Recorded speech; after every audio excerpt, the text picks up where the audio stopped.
헌재 선고, 모든 상황에 대비해야 한다. 헌법재판소의 윤석열 파면 선고 일정이 아직도 안 나왔습니다. 모든 국민이 목이 빠지게 기다리고 있지만 이대로 가면 이번 주에도 선고를 안 할 가능성이 있습니다. 이제는 모든 가능성에 대비해야 할 때입니다. 3월 8일 검찰이 윤석열을 석방하면서 내란 세력은 여론이 바뀌기를 기대했을 것입니다. 국민 정서를 보면 통상 누군가 구속되면 그 사람은 죄를 지은 것이고 풀려나면 무죄라고 여깁니다. 그러니 윤석열 석방은 곧 윤석열 무죄를 뜻하고 윤석열 동정 여론, 지지 여론이 크게 오를 거로 여겼을 것입니다. 이런 논리로 미국도 설득했을 것입니다. 그런데 17일 공개된 리얼미터 여론조사 결과는 내란 세력의 기대와 정반대로 나왔습니다. 이날 발표된 여론조사는 12일에서 14일 조사된 것으로 윤석열 석방 후 첫 여론조사입니다. 조사 결과 차기 대선에서 정권 교체를 바라는 여론이 50.4%에서 55.5%로 오차 범위 밖으로 크게 올랐습니다. 또 민주당 지지율도 41.0%에서 44.3%로 올랐고 국힘당 지지율은 42.7%에서 39.0%로 떨어졌습니다. 대선 주자 선호도에서도 이재명 민주당 대표가 46.3%에서 46.9%로 올랐습니다. 미국이 기대하는 한동훈 전 국힘당 대표는 6.9%에서 6.3%로 떨어졌습니다. 만약 여론조사 결과 내란 세력이 기대한 만큼 큰 반등이 있었다면 저들은 안심하고 헌재에서 윤석열 파면을 선고했을 것입니다. 어차피 내란 세력도 미국도 관심은 대선에 있지 윤석열의 운명에 있지 않습니다. 한국 정치에 큰 영향을 끼치는 미국은 차기 대선을 이재명 대 한동훈의 싸움으로 바라보고 있을 것입니다.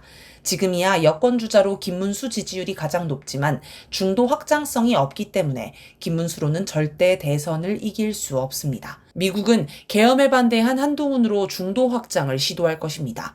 또 어차피 국힘당 후보로 결정되면 국힘당 지지자는 미워도 한동훈을 찍게 되어 있습니다. 그런데 지금 여론을 보면 이재명 대 한동훈은 해보나 마나입니다. 그래서 미국은 윤석열을 살려준 건 아니지만 그렇다고 파면할 수도 없는 난감한 처지입니다. 미국의 처지에서는 차기 대선이 이재명 대 한동훈의 싸움이지만 국민의 처지에서는 국민 대 미국의 싸움입니다. 국민은 자주적이고 민주적인 정치를 실현하는데 그나마 도움이 될 가장 당선 가능성 높은 후보를 선택할 것입니다. 반면 미국은 미국이 원하는 미국의 명령을 들을 적폐 세력의 후보를 내세울 것입니다. 도널드 트럼프 미국 대통령의 최측근으로 꼽히는 고든창 변호사가 14일 폭스뉴스에 의미심장한 글을 기고했습니다. 그는 이재명을 두고 반미 성향이 강하다라고 비판하면서 그는 주한미군을 점령군이라고 불렀다. 주한미군을 철수시키고 친북, 친중 노선을 취할 가능성이 높다라고 지적했습니다.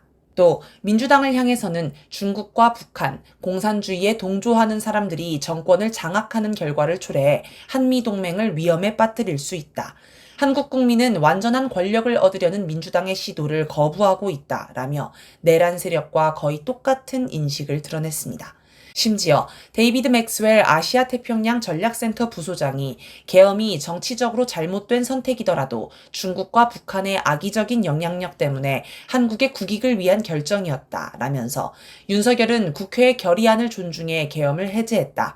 이건 국가의 법치를 어느 의도보다 우선시했다는 것을 보여주는 것이라고 평가한 것을 인용하기도 했습니다.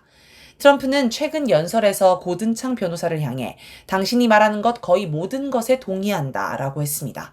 즉, 트럼프 역시 이재명 민주당의 집권을 절대 허용할 수 없다고 보는 것입니다. 정권 교체가 불가피하다면 이낙연 정도는 허용할지도 모르겠습니다. 미국은 공화당이든 민주당이든 기본적으로 한국을 안정적인 친미, 친일, 반북, 반중, 반러 기지로 가져가기를 바랍니다. 특히 미국이 중국과의 대결에 집착할수록 한국의 중요성은 커집니다.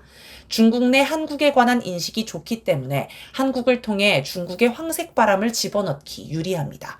2015년 박근혜가 중국 전승절 열병식에 참가해 중국을 깜짝 놀라게 한 것도 이런 시도의 일환입니다. 미국의 중국 황색화 공작에는 세계적으로 인기를 누리는 K 문화를 이용할 수도 있습니다. 2012년 7월 15일 유튜브에 정식 공개되어 선풍적인 인기를 끌었던 싸이의 강남스타일을 두고 당시 미국 관계자가 강남스타일을 자기들이 띄워줬다고 했다는데 의미심장합니다. 공교롭게도 비슷한 시기에 북한의 모란봉악단이 창단되어 세계의 눈길을 끌었습니다. 2012년 7월 6일 첫 시범 공연부터 세계에 충격을 주었는데 북한에서 불어오는 모란봉 바람을 차단하기 위해 강남스타일을 의도적으로 띄웠다는 분석도 있습니다.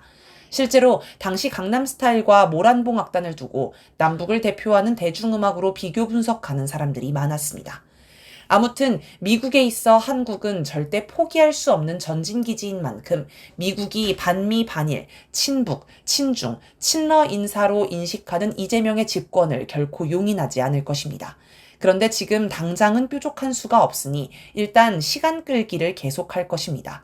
미국 처지에서는 윤석열 대신 최상목 대통령 권한대행이 국정을 운영하는 상황이 나쁘지 않습니다. 이대로 헌재 선고를 계속 연기하면 문영배, 이미선 재판관은 4월 18일 임기 만료로 퇴임합니다. 두 재판관은 문재인 대통령이 지명했기 때문에 후임은 최상목이 지명하게 됩니다. 그러면 헌재 선고는 내란 세력에게 절대적으로 유리하게 날 것입니다. 또 이재명 재판도 중요합니다. 가장 관심이 모이는 건 공직선거법 위반 사건인데 1심에서 의원직 상실형에 해당하는 징역 1년, 집행유예 2년을 선고받고 현재 항소심 중이며 오는 26일 선고 예정입니다. 물론 대법원 재판까지 갈 가능성이 높지만 판결을 서두르면 대선 전에 피선거권이 박탈될 수도 있습니다. 게다가 이재명을 향한 암살 시도도 계속될 것입니다. 하지만 미국이 어떤 수를 써도 결국은 국민이 승리하게 되어 있습니다. 첫째, 시간을 끌어도 여론은 미국에 유리하게 바뀌지 않습니다. 국회에서 윤석열 탄핵 소추안을 가결한 후 내란 세력이 대거 들고 일어나 여론이 흔들리는 듯했지만 1월 중순 이후 2달이 지나도록 여론은 거의 변화가 없습니다. 아무리 이재명 민주당을 공격해도 여론은 더 이상 동요하지 않습니다. 미국도 이 점이 답답할 것입니다. 시간을 끌면 끌수록 국민 분노가 커져 항쟁으로 폭발할 가능성마저 있습니다. 둘째, 만약 헌재가 기각 혹은 각하 결정을 해도 윤석열 정권이 유지될 수는 없습니다. 일단 이재명 민주당은 헌재 결정에 승복하겠다고 밝혔습니다. 하지만 국민은 윤석열 파면 외에는 받아들일 생각이 없습니다. 윤석열이 대통령에 복귀한다면 곧바로 항쟁이 일어날 것입니다. 그러면 성조기 부대가 맞불을 놓을 것이며 충돌이 격화할 것입니다. 지금 전국 대학가를 돌며 일어나는 탄핵 찬반 학생들의 물리적 충돌은 전초전이나 다름없습니다. 충돌이 내란 수준으로 번지면 그걸 빌미로 윤석열은 2차 계엄을 할 것이며 국회는 곧바로 2차 탄핵에 나설 것입니다. 명태균 사건의 진상이 속속 폭로되고 있고 박정훈 대령 사건의 진실이 드러나면 2차 계엄, 2차 탄핵 수순은 더 빨라질 것입니다. 이 과정에서 항쟁은 더욱 폭발할 것입니다. 어찌어찌 윤석열 정권이 버틴다 해도 향후 진행될 2026년 지방선거, 2027년 대통령 선거는 모두 반윤석열 선거가 되어 국힘당이 몰락하고 말 것입니다. 19대 대선에서는 보수표가 홍준표 24.03%와 안철수 21.41%로 갈라지면서 문재인이 41.08%로 여유 있게 승리했습니다. 20대 대선에서는 심상정 정의당 후보가 따로 나와 2.37%를 득표하면서 윤석열이 이재명에게 0.73% 차이로 겨우 이겼습니다. 하지만 다음 대선에서는 무슨 수를 써도 결국 반윤석열 후보가 압승할 것입니다. 셋째, 시간을 끌면서 이재명의 피선거권을 박탈하거나 암살, 테러로 선거에 못 나오게 막는다고 해도 국민이 그런 상황을 용납하지 않을 것입니다. 분노한 국민이 들고 일어나게 되어 있으며 결국 제2의 이재명이 나와 압승하게 될 것입니다. 어떤 경우에도 국민이 승리합니다. 민심을 믿고 모든 변수에 대비하면서 공세적으로 싸워 크게 승리합시다.